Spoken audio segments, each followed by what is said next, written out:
എല്ലാവർക്കും പുതിയൊരു വീഡിയോയിലോട്ട് സ്വാഗതം. അപ്പോൾ ഇന്നത്തെ ഈ വീഡിയോ നമ്മൾ ഡിസ്കസ് ചെയ്യാൻ പോകുന്നത് അഗ്നിവീർ അല്ലെങ്കിൽ അഗ്നിപാത്ത് എന്ന് പറയുന്ന ആ ഒരു സ്കീമിനെ കുറിച്ചാണ്. അപ്പോൾ ഇതൊരു 5-6 വർഷം മുമ്പ് വന്ന കേസ് ഇപ്പോൾ എന്താ സംസാരിക്കാൻ കാരണമെന്ന് പലരും ആലോചിക്കാം.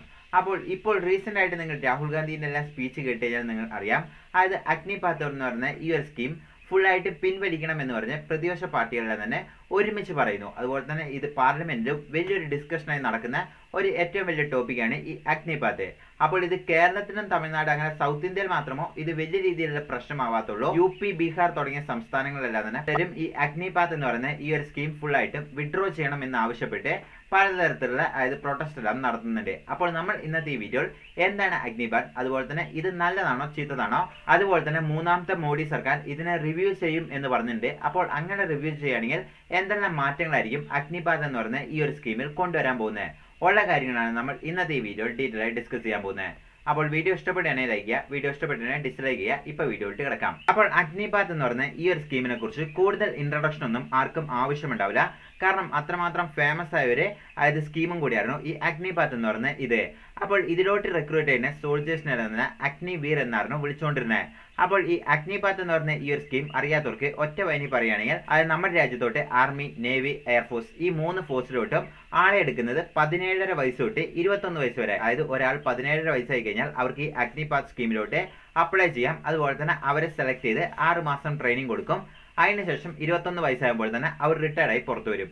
അപ്പോൾ ഈ 21 വയസ്സായി അവർ റിട്ടയർഡ് ആയി പുറത്തു വരുമ്പോൾ അവർക്ക് അതായത് ഈ ഒരു കുറെ എമൗണ്ടും കൂടെ കൊടുത്തിട്ടായിരിക്കും പുറത്തു വിടുന്നത്. അപ്പോൾ ഇതിൽ പ്രത്യേകത എന്താണെന്ന് വെച്ചാൽ അതായത് പണ്ടെല്ലാം നമ്മൾ ഒരു സോൾജർ ആവുകയാണെങ്കിൽ നമുക്കത് അതായത് ഏകദേശം 32 വയസ്സോളം ആവറേജ് വയസ്സ് വരെ നമുക്ക് മിനിമം പണിയെടുക്കാം. അതുപോലെ തന്നെ അതിൽ നിന്ന് റിട്ടയർഡ് ആവുകയാണെങ്കിൽ നമുക്ക് ജീവിതകാലം മൊത്തം പെൻഷൻ കിട്ടും. സർവീസിലിരുന്നും സർവീസ് കഴിഞ്ഞിട്ട് മരണപ്പെടുകയാണെങ്കിലും നമുക്ക് വീണ്ടും പെൻഷൻ ക്ലെയിം ചെയ്യാം. അതുപോലെ തന്നെ കുറെ ആനുകൂല്യങ്ങളുണ്ട്. അതായത് മിലിറ്ററി ഹോസ്പിറ്റലിലെല്ലാം പോയി കഴിഞ്ഞാൽ അതായത് ഡിസ്കൗണ്ടുകൾ, ഇങ്ങനെ കുറേയധികം ഫെസിലിറ്റീസോട് കൂടിയാണോ പണ്ട് മിലിറ്ററി സർവീസ് ഉണ്ടായിരുന്നത്. എന്നാൽ ഈ അഗ്നിപാത്ത് എന്ന് പറയുന്ന ഈ ഒരു സ്കീം കൊണ്ടുവന്നതിന് ശേഷം അതായത് 21 വയസ്സിൽ നമ്മൾ റിട്ടയർഡ് ആകുകയാണെങ്കിൽ നമുക്ക് ഒരു നിശ്ചിത തുക ആദ്യമേ തന്നുവിടും. അതിനുശേഷം നമുക്ക് ഈ പെൻഷൻ എന്ന് പറയുന്ന ഈ ഒരു കംപ്ലീറ്റ് ഇല്ലാണ്ടാവും. അതായത് നമുക്ക് പെൻഷൻ ഒന്നും ഉണ്ടാവില്ല. വീണ്ടും നമ്മൾ പുറത്ത് വന്നിട്ട് വേറെ ഏതെങ്കിലും ജോലി അന്വേഷിക്കണം. അപ്പോൾ ഇതാണ് അഗ്നിപാത്ത്. അപ്പോൾ ഇത് നല്ലതാണോ ചീത്തതാണോ എന്ന് അറിയണമെങ്കിൽ നമ്മൾ 3 ഭാഗം കേൾക്കണം. അതായത് ഗവൺമെന്റ് പറയുന്നത് എന്താ, ആർമി പറയുന്നത് എന്താ, അതുപോലെ തന്നെ സാധാരണ ലോക്കൽ ജനങ്ങൾ പറയുന്നത് എന്താണ്. അപ്പോൾ ഇത് 3ഉം കേട്ട് കഴിഞ്ഞാൽ ഇത് നല്ലതാണോ ചീത്തതാണോ എന്ന് നമുക്കൊരു ചെറിയൊരു കൺക്ലൂഷനിലോട്ട് എത്താൻ പറ്റുള്ളൂ. അപ്പോൾ ആദ്യം തന്നെ ഗവൺമെന്റിന്റെ ഭാഗത്ത് നിന്ന് അവർ പറയുന്ന കാരണങ്ങൾ എന്തൊക്കെയാണെന്ന് നമുക്ക് നോക്കാം. അപ്പോൾ ഇപ്പോൾ നമ്മൾ ഗവൺമെന്റ് ജോലി കിട്ടുക, അതായത് ഇപ്പോൾ നമ്മുടെ നാട്ടിലെല്ലാം തന്നെ ഒരു ഗവൺമെന്റ് ജോലിയാണെങ്കിൽ പെട്ടെന്ന് എളുപ്പത്തിൽ തന്നെ നമുക്ക് പെണ്ണ് കിട്ടും. അതാണ് ഏറ്റവും വലിയൊരു അഡ്വാൻറ്റേജ് ഈ ഗവൺമെന്റ് ജോലി പോയി കഴിഞ്ഞാൽ. ഗവൺമെന്റ് ജോലി ഉള്ളവന് ഏറ്റവും കൂടുതൽ പെണ്ണ് കിട്ടാനുള്ള സാധ്യത എന്താ, അതായത് അവന്റെ ജോബ് ഫിക്സഡ് ആയിരിക്കും. രണ്ടാമത്തത് അവൻ മരിച്ചു കഴിഞ്ഞാലും ഒരു പക്ഷേ അതായത് ഏതെങ്കിലും ചില സെക്ടറിലെല്ലാം തന്നെ മരിച്ചു കഴിഞ്ഞാൽ വീട്ടിലുള്ളവർക്ക് വേറെ ജോലി കിട്ടാനും സാധ്യതയുണ്ട്. മൂന്നാമത്തെ കേസ് എന്താണെന്ന് വെച്ചാൽ ഇതാണ് ഏറ്റവും ഹൈലൈറ്റ്. 60 വയസ്സിൽ അവൻ റിട്ടയർഡ് ആകുകയാണെങ്കിൽ പിന്നെ എത്ര വർഷം അവൻ ജീവിച്ചിരിക്കുന്നോ അതിനനുസരിച്ച് അവന് പെൻഷൻ കിട്ടും. ഇതാണ് ഏറ്റവും വലിയൊരു കീ ഹൈലൈറ്റ്. എന്നാൽ 2004 അതായത് അപ്പോൾ ഭരിച്ചുകൊണ്ടിരുന്ന സർക്കാർ പറയുന്നു ഈ പെൻഷൻ കാരണം അതായത് ഗവൺമെന്റിന് മര്യാദയ്ക്ക് ഒരു പദ്ധതിയും ഇൻട്രൊഡ്യൂസ് ചെയ്യാൻ പറ്റില്ല. അതായത് ഈ പെൻഷനും സാലറിക്കും വേണ്ടി ഒരുപാട് തുക മാറ്റി വെക്കേണ്ടതായിട്ട് വരുന്നു. അതുകൊണ്ട് തന്നെ എന്താ അതായത് പുതിയ ഡെവലപ്മെന്റ് ഒന്നും കൊണ്ടുവരാൻ പറ്റുന്നില്ല. അപ്പോൾ ഭരിച്ചുകൊണ്ടിരുന്ന ഗവൺമെന്റ് വിചാരിക്കുന്നു അതായത് ഇനി അതായത് 2004 വരെ ഉള്ള എല്ലാവർക്കും പെൻഷൻ കിട്ടും. അതിനുശേഷം ഗവൺമെന്റ് സർവീസിൽ ആർക്കെല്ലാം കയറണോ അവർക്കൊന്നും പെൻഷൻ ഇല്ല എന്ന് പറയുന്ന ഒരു സ്കീം കൊണ്ടുവന്നു. അത് ഇതേ കോൺഗ്രസ് തന്നെയായിരുന്നു 2004 ഭരിച്ചുകൊണ്ടിരുന്നത്. അവര് ഭരിച്ചുകൊണ്ടിരുന്നപ്പോഴാണ് ഇതേ സ്കീം കൊണ്ടുവന്നത്. അതായത് 2004 ശേഷം ഗവൺമെന്റ് സെക്ടറിലോട്ട് വരുന്നവർക്ക് പെൻഷൻ ഇല്ല എന്ന് പറയുന്ന ഒരു തീരുമാനം കൊണ്ടുവരുന്നു. അപ്പോൾ ഈ തുകയെല്ലാം കട്ട് ചെയ്തിട്ട് ഇത് 3ഉം കൂടെ ചേർത്തിട്ട് അതായത് ആർമി ഓഫീസേഴ്സിനും അതുപോലെ തന്നെ റിട്ടയർഡ് ആവുന്ന ആർമി ഓഫീസേഴ്സിനും അതുപോലെ തന്നെ എയർഫോഴ്സ്, നേവൽ ഈ 3 ആൾക്കാർക്കും അത് സ്പ്ലിറ്റ് ചെയ്ത് കൊടുക്കുന്നത്. അതായത് അവരുടെ പെൻഷന് വേണ്ടി ഉപയോഗിക്കും. അതിനു വേണ്ടിയാണ് എല്ലാ പെൻഷനും ക്യാൻസൽ ചെയ്യുന്നത് എന്ന് പറഞ്ഞുകൊണ്ടാണ് ഈ പെൻഷൻ സ്കീം ക്യാൻസൽ ആക്കുന്നത്. അങ്ങനെയാണ് ആദ്യമായിട്ട് ഈ പെൻഷൻ സ്കീം ക്യാൻസൽ ആക്കി ഈ 3 അതായത് ആർമി, നേവി, എയർഫോഴ്സിലുള്ള ആൾക്കാർക്ക് ഇത് സ്പ്ലിറ്റ് ചെയ്ത് കൊടുക്കുന്നത്. അപ്പോൾ മരിച്ചുപോയ അതായത് ഇന്ത്യൻ നേവിയുടെ ഹെഡ് ആയിരുന്ന ബിപിൻ റാവത്ത് എന്ന് പറഞ്ഞ അദ്ദേഹം എല്ലാം കൂടെ എക്സിക്യൂട്ട് ചെയ്ത ഈ ഒരു പ്ലാനാണ് അഗ്നിവീർ അല്ലെങ്കിൽ അഗ്നിപാത്ത് എന്ന് പറയുന്ന ഈ ഒരു സ്കീം. അപ്പോൾ ഈ ഒരു സ്കീമിന്റെ പ്രത്യേകത എന്താണെന്ന് വെച്ചാൽ ഇതുകൊണ്ടെന്താണ് 4 വർഷം മാത്രമോ പണിയെടുക്കേണ്ട ആവശ്യമുള്ളൂ. അതിൽ നിന്ന് കുറച്ച് ആൾക്കാരെ മാത്രം പിന്നീടും സെലക്ട് ചെയ്യും. പക്ഷേ ബാക്കിയുള്ളവർക്ക് പെൻഷൻ കൊടുക്കണ്ട. അതായത് ഒരു കുറച്ച് നിശ്ചിത തുക കൊടുത്തു കഴിഞ്ഞാൽ അവരുമായിട്ട് പിന്നെ ഗവൺമെന്റ് ഇന്ററാക്ട് ചെയ്യേണ്ട ആവശ്യമില്ല. അവരവരുടെ പാടിന് പോയിക്കോളും. അപ്പോൾ എന്താ, ഗവൺമെന്റിന് ഓരോ വർഷം ഇത്ര എമൗണ്ട് പെൻഷനായിട്ട് മാറ്റി വെക്കേണ്ട ആവശ്യമില്ല. ആ ഒരു തുക വേറെ ഏതെങ്കിലും രീതിയിൽ, അതായത് ആർമീന്റെ തന്നെ വേറെ ഏതെങ്കിലും രീതിയിൽ, അതായത് വെപ്പൺസ് വാങ്ങാനോ അങ്ങനെ എന്തെങ്കിലും ഉപയോഗിക്കാം എന്ന് പറഞ്ഞുകൊണ്ട് ഈ ഒരു സ്കീം ഇൻട്രൊഡ്യൂസ് ചെയ്യുന്നത്. അപ്പോൾ ഇത് നോക്കുകയാണെങ്കിൽ അതായത് നമ്മൾ ഏകദേശം ഓരോ വർഷം 75 ബില്യണോളം നമ്മൾ അതായത് ഡിഫൻസ് ബഡ്ജറ്റിൽ ഒതുക്കാറുണ്ട്. അപ്പോൾ ഇങ്ങനെ ഡിഫൻസ് ബഡ്ജറ്റിന് വേണ്ടി ഇത്രയും തുക കൊടുക്കുമ്പോൾ ഇതൊരു അപ്രോക്സിമേറ്റ് ആയിട്ടോ, എക്സാക്ട്ലി അല്ല, ഒരു അപ്രോക്സിമേറ്റ് ആയിട്ട് 75 ബില്യൺ കൊടുക്കേണ്ടതെന്ന് വെച്ചാൽ അതായത് ഏകദേശം അതായത് മാക്സിമം എമൗണ്ടും നമ്മൾ ഈ ആർമി, അതുപോലെ തന്നെ നേവി, അതുപോലെ തന്നെ എയർഫോഴ്സ് ഇങ്ങനെയുള്ള ആൾക്കാരുടെ പെൻഷനും അതുപോലെ തന്നെ ഈ സാലറിക്കും വേണ്ടിയാണ് നമ്മൾ കൊടുക്കുന്നത്.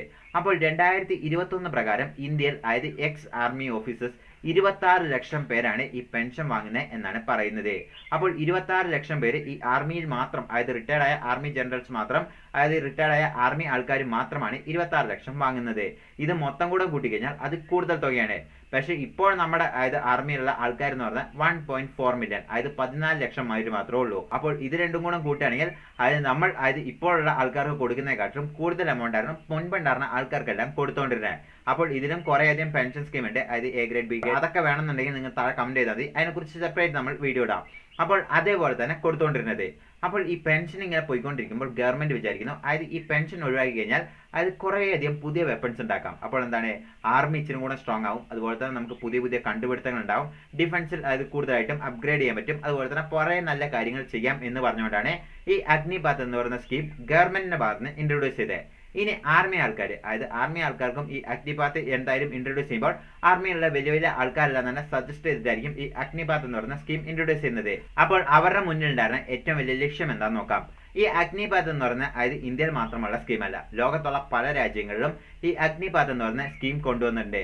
അതായത് ഇതൊന്നും അതിന്റെ മുമ്പേ അവിടെ ഉണ്ടാണ്. ഇപ്പൊ നമ്മൾ ജസ്റ്റ് എക്സാമ്പിൾ നോക്കുക, അമേരിക്ക അങ്ങനെയുള്ള എല്ലാ രാജ്യങ്ങളിലും അതായത് ഇത്ര വയസ്സ് തൊട്ട് ഇത്ര വയസ്സ് വരെ നിർബന്ധമായി നമ്മൾ പോയി ആർമി ജോയിൻ ചെയ്യണം. അതിനുശേഷമാണ് നമ്മൾ പുറത്തു വരേണ്ടത്. പക്ഷേ ഇന്ത്യയിൽ എന്താണെന്ന് വെച്ചാൽ അതായത് കൂടുതൽ ആൾക്കാർക്കും ഈ ആർമി ജോയിൻ താല്പര്യമുള്ളതുകൊണ്ട് അതായത് ഇങ്ങനെ ഒരു നിയമമില്ല, പക്ഷേ ആൾക്കാർ തന്നെ അതിൽ പോയി ജോയിൻ ചെയ്യും. അപ്പോൾ ഇതുകൊണ്ട് ഇന്ത്യയിൽ നിയമമില്ല, പക്ഷേ ഇന്ത്യയിലും ഈ അഗ്നിപാത്ത് എന്ന് പറയുന്ന സ്കീം കൊണ്ടുവരുന്നു. അപ്പോൾ ആർമി എന്താ വിചാരിക്കുന്നതെന്ന് വെച്ചാൽ ഒരു ആവറേജ് ആർമി ആളുടെ വയസ്സ് എന്ന് പറയുന്നത് 32 ആയിരുന്നു. അപ്പോൾ ഇങ്ങനെ 32 വയസ്സാകുമ്പോൾ അവർക്ക് അതായത് കൂടുതലായിട്ടും അതായത് ബോഡി എനർജറ്റിക് ആയിരിക്കില്ല, അതുപോലെ തന്നെ ഫിസിക്കലി കുറെ പ്രശ്നങ്ങൾ ഉണ്ടാവും എന്നാണ് അവർ പറയുന്നത്. അപ്പോൾ ഇതുകൊണ്ട് എന്താണ്, അതായത് നമ്മൾ കാർഗിൽ യുദ്ധത്തിലും ഏറ്റവും കൂടുതൽ സഫർ ചെയ്താണ്. അതായത് ഹൈറ്റിലെല്ലാം കയറുമ്പോൾ ഈ 32ന്റെ മേലെ വയസ്സിലോട്ട് വരുമ്പോൾ അവർക്കെല്ലാം തന്നെ അത് പറ്റാതെ, അതുപോലെ തന്നെ നമ്മുടെ ആർമി വീക്ക് ആവും എന്ന് കണ്ടുപിടിക്കുന്നു. അപ്പോൾ ഇതിനൊരു സൊല്യൂഷനാണ് ആർമി ആൾക്കാർ കണ്ടുപിടിച്ചത്. ഈ അഗ്നിപാത്ത് എന്ന് പറയുന്ന സ്കീം കൊണ്ടുവരികയാണെങ്കിൽ നമുക്ക് കൂടുതലും ചെറുപ്പക്കാരെ കൊണ്ടുവരാം ആർമിയിലോട്ട്. അപ്പോൾ എന്താണ്, യുദ്ധം ചെയ്യാണെങ്കിലും എന്ത് ചെയ്യാണെങ്കിലും നമുക്ക് അഡ്വാൻറ്റേജ്. ഇതുകൊണ്ടാണ് അതായത് 32 വയസ്സുള്ള ആർമി ആൾക്കാരുടെ തന്നെ വയസ്സ് 26 ചുരുക്കാൻ പറ്റും. അതായത് ഈ അഗ്നിപാത്ത് സ്കീമിലോട്ട് പോകുന്നവരിൽ 25% ആൾക്കാരെ അതായത് വീണ്ടും സെലക്ട് ചെയ്യും. അപ്പോൾ ഇവരെ 26 വയസ്സാകുമ്പോൾ വീണ്ടും റിട്ടയർഡ് ആക്കും. ഇങ്ങനെയുള്ള സ്കീമായിരുന്നു അഗ്നിപാത്ത്. അപ്പോൾ ഇതുകൊണ്ടെന്നാണ് ഇന്ത്യൻ ആർമി സ്ട്രോങ് ആവും എന്ന് പറഞ്ഞുകൊണ്ടാണ് ആർമിന്റെ സൈഡിൽ നിന്ന് ഒരു എക്സ്പ്ലനേഷൻ കൊടുത്തത്. ഇനി നമുക്ക് സാധാരണ ആൾക്കാരുടെ ശ്രദ്ധയിൽ നോക്കാം. അപ്പോൾ ജനങ്ങൾ എന്ന് പറയുമ്പോൾ 2 ടൈപ്പ് ജനങ്ങളുണ്ട്. ഒന്ന് സിറ്റിയിലൊക്കെ ജീവിക്കുന്ന നല്ല അഡ്വാൻസ്ഡ് ഉള്ള ആൾക്കാരെ. അപ്പോൾ ഇവർക്ക് ഈ ആർമിയിലൊന്നും ജോയിൻ ചെയ്യാൻ വലിയ താല്പര്യം ഉണ്ടാവില്ല. അതായത് നോർമലി വില്ലേജിലുള്ള ആൾക്കാർ ജോയിൻ ചെയ്യുന്നതിനെക്കാളും കുറവാണ് സിറ്റിയിലുള്ള ആൾക്കാർ എന്ന് പറയുന്നത്. നമ്മൾ ഗ്രാമങ്ങളിൽ എടുത്തു നോക്കുകയാണെങ്കിൽ ചില കുട്ടികളെല്ലാം തന്നെ രാവിലെ 3 മണിക്കെല്ലാം എണീറ്റ് ഓടാൻ തുടങ്ങും. അങ്ങനെ ഓടി അവർ ഫിസിക്കലി ഫിറ്റ് ചെയ്ത് അങ്ങനെ കുറേ വർഷത്തിന്റെ അവരുടെ മോട്ടിവേഷനും അതുപോലെ തന്നെ ഹാർഡ് വർക്ക് എല്ലാം കാരണമാണ് അവരൊരു ആർമിയിലോട്ട് എത്തിപ്പറ്റുന്നത്. ഇതുകൊണ്ടാണ് അതായത് പണ്ടെല്ലാം ഒരു ആർമി ഓഫീസർ അതായത് നമ്മുടെ നാട്ടിലോട്ട് വരിക എന്ന് പറഞ്ഞാൽ ഒരു പവറാണ്. അതായത് ആർമി ഓഫീസറിന് ആൾക്കാരെ കല്യാണം കഴിക്കുന്നതായിക്കോട്ടെ, അതുപോലെ തന്നെ ഏതൊരു രീതിയിൽ നമ്മുടെ കുടുംബത്തിൽ ആർമി ഉണ്ടെന്ന് പറഞ്ഞാൽ ഒരു പവറായിരുന്നു. പക്ഷേ ഈ അഗ്നിവീർ സ്കീമുള്ള കൊണ്ടുവന്നപ്പോൾ അത് ആൾക്കാർ തന്നെ ഈ അഗ്നിപാത്തിലുള്ള അഗ്നിവീർ, അതായത് ഞാൻ അഗ്നിപാത്തിൽ പോയതാന്ന് പറഞ്ഞാൽ അത്രയധികം വാല്യൂ ഇല്ല. അത് 4 വർഷം കഴിയുമ്പോൾ ഇവൻ റിട്ടയർഡ് ആയി വരും എന്നുള്ളൊരു മെന്റാലിറ്റിയിലോട്ട് പോയി. അതുപോലെ തന്നെ അതായത് ജീവിതകാലം മൊത്തം വർക്ക് ചെയ്യാൻ വേണ്ടിയാണ് പലരും പാഷനേറ്റ് ചെയ്തിട്ട് ഈ ആർമിക്ക് വേണ്ടി വർക്ക് ചെയ്യുന്നത്. അവരിത് ആർമിനെ ഒരു ജോബായിട്ടല്ല ഒരു പാഷനായിട്ടാണ് കരുതുന്നത്. അപ്പോൾ ഇങ്ങനെയുള്ള ആൾക്കാരുണ്ട്. അപ്പോൾ ഇവരാണ് ഇതിൽ ഏറ്റവും കൂടുതൽ അഫക്റ്റ് ആവുന്നത്. അപ്പോൾ ഇതുകൊണ്ടെന്ന് വെച്ചാൽ അതായത് 18 വയസ്സ് തൊട്ട് 21 വയസ്സ് കഴിയുമ്പോൾ അവർ റിട്ടയർഡ് ആയി പുറത്താക്കും. അപ്പോൾ എന്താണ്, അവർക്ക് വേറെ ജോലിയും കിട്ടില്ല, അതുപോലെ തന്നെ അവർക്ക് വീണ്ടും ആർമിയിൽ കണ്ടിന്യൂ ചെയ്യാനും പറ്റില്ല. അതുകൊണ്ട് ഇവരാണ് അഫക്റ്റ് ചെയ്യുന്നത് എന്ന് പറഞ്ഞുകൊണ്ടാണ് ആൾക്കാർ ഏറ്റവും കൂടുതൽ പ്രൊട്ടസ്റ്റ് ചെയ്യുന്നത്. ഇനി നമുക്ക് ഇത് ഗവൺമെന്റ് റിവ്യൂ ചെയ്യുമോ എന്ന് നമുക്ക് നോക്കാം. അപ്പോൾ ഈ അഗ്നിപാത് സ്കീമിലൂടെ ഒരു വർഷം 45,000 ആളെയാണ് സെലക്ട് ചെയ്യുക എന്ന് ഗവൺമെന്റ് പറഞ്ഞിരിക്കുകയാണ്. ഇതിൽ 25% അതായത് അടുത്ത സ്റ്റേജിലോട്ട് സെലക്ട് ചെയ്യും. അത് ഫിസിക്കൽ ഫിറ്റ്നസും അതുപോലെ തന്നെ വർക്കെല്ലാം നോക്കിയിട്ട് ബാക്കിയുള്ള 75% ഡ്രോപ്പ് ചെയ്യും. അപ്പോൾ ആൾക്കാർ പറയുന്നത് അതായത് ഇവർ ക്രിമിനൽ ആയി പോകുന്നത്, പക്ഷേ ക്രിമിനൽ ലെവലിലോട്ടൊന്നും പോകില്ല. അതായത് ആർമി ട്രെയിനിങ് എല്ലാം എടുത്തവർ അത്രമാത്രം ഡെഡിക്കേറ്റഡോ അതുപോലെ തന്നെ രാജ്യസ്നേഹമുള്ളവരായിരിക്കും. അതുകൊണ്ട് എന്താണെന്ന് വെച്ചാൽ ക്രിമിനൽ ലെവലിലോട്ട് പോകില്ല. പക്ഷേ ഇവർക്ക് വേറെ ജോലി കിട്ടില്ല. അതുപോലെ തന്നെ ഇവർക്ക് പഠനം ഉണ്ടാവില്ല. ഈ 17 വയസ്സ് തൊട്ട് 21 വയസ്സ് വരെ ഇവർ അവിടെ പോയി വർക്ക് ചെയ്യുന്നുണ്ട്. ഇവർ +2 സർട്ടിഫിക്കറ്റ് കിട്ടും. പക്ഷെ പിന്നീട് പഠിക്കാത്തതുകൊണ്ട് തന്നെ ഇവർക്ക് കമ്പനിയിലോ അല്ലെങ്കിൽ എവിടെയും ജോലി കിട്ടില്ല. അതുപോലെ തന്നെ ഇവർക്ക് പെണ്ണ് തന്നെ കിട്ടില്ല. അതുകഴിഞ്ഞിട്ട് പിന്നീട് അവർ പുതിയതായിട്ട് ഒരു കമ്പനിക്ക് അന്വേഷിക്കണം, അങ്ങനെ പുതിയതായി പഠിക്കണം, ഇങ്ങനെ കുറേ പ്രശ്നമാണ്. അപ്പോൾ ഇത്രയും വലിയൊരു ഹാർഡ് ട്രെയിനിങ് നടത്തിയിട്ട് പിന്നീട് അവർക്ക് പഠിക്കാന്ന് വെച്ചാൽ അത്ര പോസിബിൾ അല്ല. അതായത് അവരുടെ മൈൻഡും കാര്യങ്ങളെല്ലാം തന്നെ വേറെ രീതിയിൽ ഡീവിയേറ്റ് ചെയ്തിട്ടുണ്ടാവും. അപ്പോൾ അതുകൊണ്ട് എന്താണെന്ന് വെച്ചാൽ അതായത് ഇവർക്കൊരു ഫിക്സഡ് ജോലി കൊടുക്കുകയാണെന്ന് ഉറപ്പുണ്ടെങ്കിൽ അതായത് സർക്കാർ ഈ ഒരു പ്ലാനുമായിട്ട് മുന്നോട്ട് പോകാം. പക്ഷേ ഇവർക്കൊരു ഫിക്സഡ് ജോലി ഇല്ലാത്ത സമയത്ത് ഇവരെന്ത് ചെയ്യും എന്നാണ് ചോദിക്കുന്നത്. അപ്പോൾ ഇതൊരു ന്യായമായ ചോദ്യമാണ്. അപ്പോൾ ഇതിനെയാണ് ഗവൺമെന്റ് ഇപ്പോൾ പറഞ്ഞിരിക്കുന്നത്. അതായത് 25 എന്ന് പറയുന്നത് അത് 50 ഉയർത്തുന്നത്. അതായത് 45,000 50% റിട്ടേൺ ചെയ്യും എന്നാണ് പറഞ്ഞിരിക്കുന്നത്. എന്നാലും 50 അവിടെ വെറുതെ പോകുകയാണ്, അത് നിങ്ങൾ ശ്രദ്ധിക്കുക. അതുപോലെ തന്നെ ഈ വയസ്സ് 21 എന്ന് പറയുന്നത് 23 ഉയർത്തും എന്നാണ് പറഞ്ഞിരിക്കുന്നത്. അതായത് 2 വർഷത്തോടും കൂടെ എക്സ്ട്രാ ആക്കും എന്നാണ് പറഞ്ഞിരിക്കുന്നത്. അപ്പോൾ ഇതെല്ലാം കൂടെ അതായത് ഗവൺമെന്റ് പുതിയതായിട്ട് കൊണ്ടുവരും എന്ന് പറഞ്ഞിട്ടുണ്ട്. അതുപോലെ തന്നെ അവർക്ക് ജോലിയിൽ അതായത് ചില സംസ്ഥാന സർക്കാരെല്ലാം തന്നെ ഈ CRPF അതുപോലെ തന്നെ പോലീസിലെല്ലാം തന്നെ ഈ അഗ്നിപാത് കഴിഞ്ഞ് വരുന്നവർക്ക് ഇച്ചിരി പ്രിഫറൻസ് കൂടുതൽ കൊടുക്കുന്നുണ്ട്. അപ്പോൾ ഇതെല്ലാം തന്നെ റിവ്യൂ ചെയ്യും എന്നാണ് ഇപ്പോൾ NDA സർക്കാർ അറിയിച്ചിരിക്കുന്നത്. പക്ഷെ കാര്യം എന്താണെന്ന് വെച്ചാൽ അതായത് റിവ്യൂ ചെയ്യുമ്പോൾ 23 എന്ന് പറയുന്നത് 25 അങ്ങനെ കുറച്ച് ഏജും കൂട്ടണം. അതുപോലെ തന്നെ ഈ 50 എന്ന് പറയുന്നത് 75 ഗ്രാജുവലി ഇൻക്രീസ് ചെയ്താൽ മാത്രമോ ഈ അഗ്നിപാത്തിലോട്ട് ആൾക്കാർ കൂടുതലും വരുള്ളൂ. അല്ലെങ്കിൽ ആൾക്കാർ എന്തായും അത് ഇപ്പോൾ പാഷനായി വർക്ക് ചെയ്യുന്ന പലരും ഈ അഗ്നിപാത്തിലോട്ടൊന്നും വരാതാവും. പിന്നീട് എന്താ സംഭവിക്കാന്ന് വെച്ചാൽ അതായത് പുറം രാജ്യത്തെല്ലാം പോകുന്നവരെ അതായത് നിർബന്ധമായും ജോയിൻ ചെയ്യേണ്ട ആ ഒരു അവസ്ഥയിലോട്ട് ഇന്ത്യയും തള്ളപ്പെടും. അപ്പോൾ ഇതുകൊണ്ടാണ് എല്ലാവരും റിവ്യൂ ചെയ്യണം എന്ന് പറഞ്ഞിരിക്കുന്നത്. അപ്പോൾ ഇത് എടുത്തു കളയണം എന്ന് ഓപ്പോസിഷൻ പാർട്ടിയെല്ലാം പറയുന്നുണ്ട്. പക്ഷെ എടുത്തു കളയാനും അത്ര പോസിബിൾ അല്ല. കാരണം എന്താണെന്ന് വെച്ചാൽ ചൈന അങ്ങനെയുള്ള രാജ്യം എടുത്തു നോക്കുകയാണെങ്കിൽ അവർക്ക് ഇപ്പോഴും യങ് ആർമിയാണ്. അപ്പോൾ നമ്മൾ എപ്പോഴും ഔട്ട്ഡേറ്റഡ് ആയി കഴിഞ്ഞ് കഴിഞ്ഞാൽ നമ്മൾ അവിടെ പിടിച്ചു നിൽക്കാൻ പറ്റില്ല. യുദ്ധം വരികയാണെങ്കിൽ നമ്മൾ തോക്കും. അപ്പോൾ ഇതെന്താണെന്ന് വെച്ചാൽ അതായത് റിവ്യൂ ചെയ്ത് വയസ്സെല്ലാം തന്നെ കുറച്ച് കൂട്ടി അതുപോലെ തന്നെ പുറത്ത് വരുന്നവർക്ക് അതായത് പോലീസ് അങ്ങനെയുള്ള ഡിപ്പാർട്ട്മെന്റിലെല്ലാം തന്നെ ജോലിക്ക് പ്രിഫറൻസ് കൊടുക്കുകയും അതുപോലെ തന്നെ കൂടുതൽ ആൾക്കാരെ റിട്ടേൺ ഒക്കെ ചെയ്യുകയാണെങ്കിൽ ഇതും ഒരു നല്ലതാണെന്നാണ് ഞാൻ പറയുന്നത്. പക്ഷേ ഇത് ഇപ്പോൾ എന്തായാലും തീർച്ചയായിട്ടും റിവ്യൂ ചെയ്യേണ്ട സമയം എത്തിയിരിക്കുന്നു എന്നാണ് എൻ്റെ അഭിപ്രായം. നിങ്ങളുടെ അഭിപ്രായം എന്താ? കമന്റ് ബോക്സ് മെഷർ. See you next video.